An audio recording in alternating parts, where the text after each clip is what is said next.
Hello friends, नमस्ते। मैं हूँ Preeti and welcome back to my channel. घर में अक्सर रोटियां बच जाती है और हमें समझ ही नहीं आता कि इन रोटियों से अलग और यूनिक तरीके से क्या बनाएं। तो चलिए उन्हीं बची हुई रोटियों से हम कुछ अलग और यूनिक नया नाश्ता बना करके रेडी कर लेंगे। यहाँ पर मैंने बनाया है बची हुई रोटी के नेगेट्स। और फ्रेंड्स, ये नेगेट्स इतने ज्यादा क्रिस्पी और करारे बनते हैं ना कि ये नेगेट्स बनाने के लिए आप जानबूझ करके रोटियां बचाएंगे। तो चलिए फटाफट से इस रेसिपी को हम शुरू कर लेते हैं। बची हुई रोटी के नेगेट्स बनाने के लिए सबसे पहले यहाँ पे हमें 3 उबले हुए आलू लेने हैं। आलू को हमें अच्छे से छील लेना है। छीलने के बाद में हमें ग्रेटर की मदद से इसे ग्रेट कर लेना है। तो यहाँ पे मैंने आलूओं को ग्रेट कर लिया है। अब इसमें कुछ मसाले ऐड करेंगे। तो मैंने यहाँ पे ऐड किया है आधा छोटा चम्मच चाट मसाला, इसी के साथ साथ 1 चम्मच मिर्ची पाउडर और यहाँ पे आधा चम्मच मैंने पेरी पेरी मसाला डाला है। अगर आपके पास अवेलेबल है तो ऐड कीजिए, वरना आप इसे स्किप भी कर सकते हैं। और अब इसमें डालेंगे 1 चम्मच धनिया पाउडर और टेस्ट के हिसाब से नमक डाल देंगे। अब सारे मसालों को आलू के साथ में हमें अच्छे से मिक्स कर लेना है। और आप अपने हिसाब से इसमें कोई भी स्टफिंग ऐड कर सकते हैं। जैसे यहाँ पे मैंने आलू की स्टफिंग ऐड की है, आप पनीर की स्टफिंग या फिर चिकन की स्टफिंग भी ऐड कर सकते हैं। यहाँ पर हमारी स्टफिंग रेडी हो गई, इसे साइड में रख लेंगे। यहाँ पे मैंने बची हुई 4 रोटी ली है और इस रोटी को हमें थोड़ी देर के लिए फ्रिज में रख देना है ताकि ये रोटियां थोड़ी सी कड़क हो जाए। अब क्या करेंगे, हम एक रोटी लेंगे। एक रोटी के ऊपर हमें थोड़ा सा टमाटो केचप लगाना है और टमाटो केचप को हमें चम्मच की मदद से अच्छे से रोटी के ऊपर फैला देना है, स्प्रेड कर देना है। ध्यान रखिएगा कि बहुत ज्यादा टमाटो केचप हमें नहीं डालना है, थोड़ा सा डालना है, लगभग आधा छोटा चम्मच। अब यहाँ पे मैंने टमाटो केचप को अच्छे से स्प्रेड कर दिया है। अब क्या करेंगे कि हमने जो स्टफिंग बना के रखी थी उस स्टफिंग को हम इस रोटी के ऊपर अच्छे से फैला देंगे। टमाटो केचप हमने इसीलिए लगाया है कि ये स्टफिंग रोटी के ऊपर अच्छे से चिपक जाए और जब हम इसे डीप फ्राई करेंगे तो ये बिल्कुल भी निकलेगा नहीं।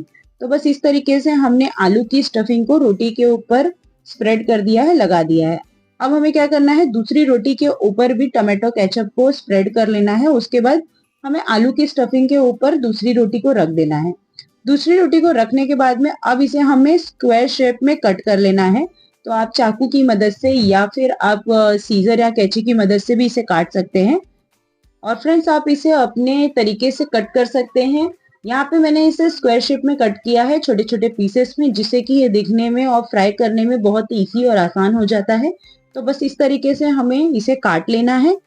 अब हमने एक साइड से कट लगा दिया है। अब रोटी को हमें दूसरी तरफ टर्न कर लेना है और उसी तरीके से वापस से हमें काट लेना है।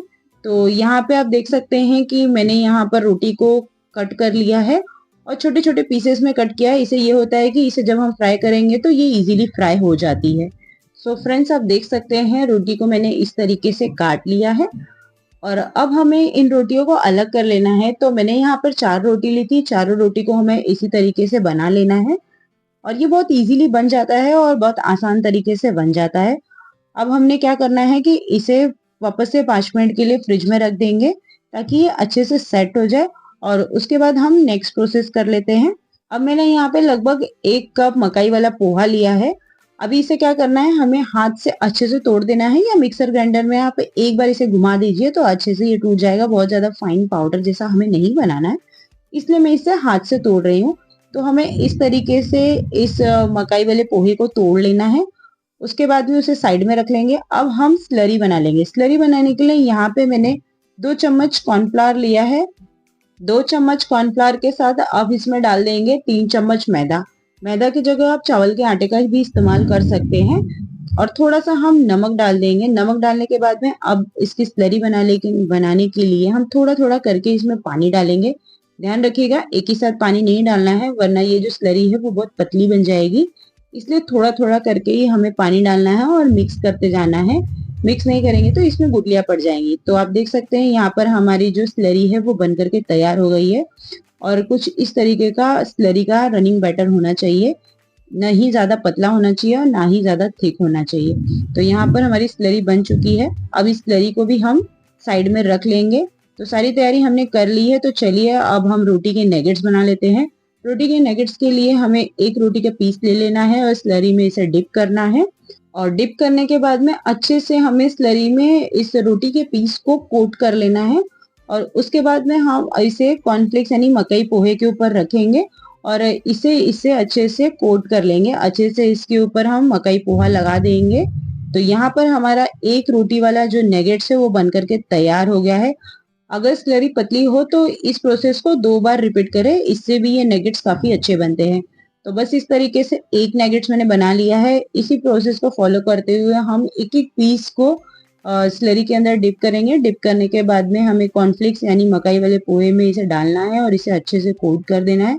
अगर आपके पास कॉर्नफ्लेक्स अवेलेबल ना हो तो आप ब्रेड क्रम का भी इस्तेमाल कर सकते हैं। ब्रेड क्रम से भी इसे इस तरीके से कोट कर सकते हैं। तो बस इस तरीके से यहाँ पर मैंने 4 रोटी ली थी। चारों रोटी के नगेट्स जो है बना करके तैयार कर लिया है। अब यहाँ पर सारी नगेट्स बन करके रेडी है। अब इस नगेट्स को हम फ्राई कर लेंगे। मैं इस रोटी नगेट्स को डीप फ्राई करने वाली हूँ। आप डीप फ्राई की जगह एयर फ्राई फिर या बेक भी कर सकते हैं। ये उसके अलावा भी बहुत ही ज्यादा क्रिस्पी बन करके तैयार हो जाता है। अब यहाँ पे डीप फ्राई करने के लिए मैंने एक कढ़ाई को गर्म कर लिया है। इसमें तेल डाल देंगे। तेल का टेम्परेचर मीडियम टू लो पर रखना है। उसके बाद ही हमें नगेट्स को डालना है। अगर तेल बहुत कम गर्म होगा तो रोटी नगेट्स ऑयल एब्जॉर्ब कर लेगा, इसलिए हमें तेल को मीडियम गर्म कर लेना है। जब मीडियम गर्म हो जाएगा उसके बाद हमें एक एक करके रोटी नगेट्स को डाल देना है। ध्यान रखिएगा कि ओवर क्राउडेड नहीं करना है। 2 से 3 बैच में इस रोटी नगेट्स को हमें फ्राई करना है और ये रोटी नगेट्स बहुत जल्दी से फ्राई हो जाते हैं और बहुत क्रिस्पी और करारे बनते हैं। तो गैस का फ्लेम हमें मीडियम पे रख के इस नगेट्स को फ्राई कर लेना है। तो फ्रेंड्स आप देख सकते हैं यहाँ पे रोटी नगेट्स के ऊपर अच्छा सा कलर आ चुका है। बस इसी तरीके से हमें इस रोटी नगेट्स को फ्राई कर लेना है और इससे ज्यादा इस रोटी नगेट्स को हमें फ्राई नहीं करना है, यानी इससे डार्क नहीं करना है। ये एकदम परफेक्ट है। इतना फ्राई हो जाए उसके बाद हमें एक एक करके इस रोटी नगेट्स को निकाल लेना है और बाकी के जितने बचे हुए रोटी नगेट्स है हमें उसी तरीके से फ्राई कर लेना है। और फ्रेंड्स ये इतने क्रिस्पी और करारे बनकर तैयार होते हैं ना कि आपने अगर इसे एक बार बनाया है तो आप जब भी रोटी बचेंगे तो इसे जरूर से बनाएंगे। आप इसे बच्चों के लंच में भी दे सकते हैं या फिर शाम की छोटी मोटी भूख के लिए भी बना सकते हैं। बहुत ही ज्यादा क्रिस्पी और करारा बन करके तैयार होता है। और बाकी के बचे हुए नेगेट्स को भी हम फ्राई कर लेंगे। तो बस इस तरीके से हमारे नेगेट्स बन करके तैयार हो गए हैं। जब भी आपके घर में रोटी बचे इस तरीके से नेगेट्स बना के जरूर से ट्राई कीजिएगा। और इस रोटी नेगेट्स की खास बात यह है कि आप इसे घंटे 2 घंटे रख भी देंगे तो ये बिल्कुल भी सॉफ्ट नहीं होते, एकदम क्रिस्पी बना रहता है और बहुत आसानी से बन जाता है और बहुत ज्यादा इसमें इंग्रेडिएंट्स की जरूरत भी नहीं होती है। तो इसे जरूर से ट्राई कीजिएगा और इसे आप हरी चटनी या फिर सॉस के साथ एंजॉय कर सकते हैं। तो एक बार इस रेसिपी को जरूर से ट्राई कीजिएगा और आपको मेरी ये रेसिपी कैसी लगी, ये आइडिया कैसा लगा, कमेंट में जरूर से बताइएगा। आई होप हमेशा के जैसे आपको मेरी ये रेसिपी भी अच्छी लगी होगी। रेसिपी अच्छी लगी हो तो रेसिपी के नीचे लाइक का बटन प्रेस करें और प्लीज सब्सक्राइब करना ना भूलें। तो चलिए मिलते हैं नेक्स्ट रेसिपी के साथ।